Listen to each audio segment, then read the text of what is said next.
Hello everyone and welcome back to my channel, and in this short video I will tell you that how you can easily add Siri and search widget on your iPhone's home screen.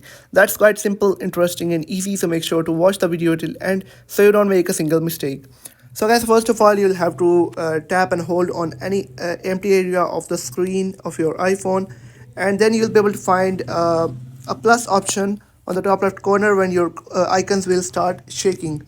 Now you'll have to tap on that plus icon at the top left corner, and you'll be able to scroll down all the way until you find Siri and search. Now once you found it, tap on Siri search suggestions like this, and you'll be able to find a lot of different widgets. I will select the first one and then simply tap on add widget. Now basically, if you'll tap on done on the top right corner, this widget will be added. And make sure that these are not simple icons. Siri will keep shuffling these icons between the icons on your home screen.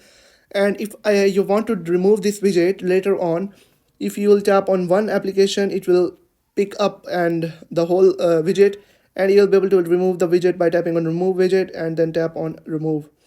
I hope you found the video helpful. If you found the video helpful, make sure to like the video and hit that subscribe button. And if you have any questions about the video, let me know in the comment section. Thank you.